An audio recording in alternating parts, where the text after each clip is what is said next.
Gulfstream Éditeur, c'est une maison d'édition qui a été créée dans les années 80 par des précurseurs en fait, de Gallimard Jeunesse. Donc, il l'a créée sur l'île-Dieu. Il voulait créer de l'illustration marine, ce qu'il aimait faire. Au début des années 2000, Gulfstream Éditeur a déménagé à Nantes pour prendre un format plus jeunesse, notamment avec des documentaires animaliers sur la sauvegarde en fait, des races agricoles. Et donc, ça a été le début de l'édition jeunesse pour Gulfstream Éditeur, qui a eu un cheminement qui nous a amené à faire beaucoup de documentaires les 10 premières années. Et à partir du début des années 2010, on a été de plus en plus sur le roman.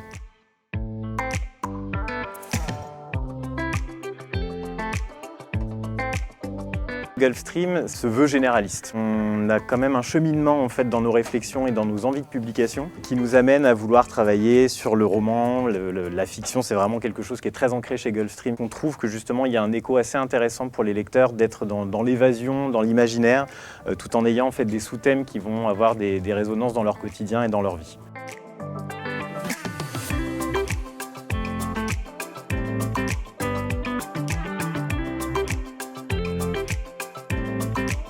On va également développer, on va dire, des pépites, des nouvelles collections ou des concepts en tout cas. Je prends l'exemple de la collection Prélude, qui est une des réécritures en fait, des grands opéras qui vont être adaptés à des littératures contemporaines et adolescentes.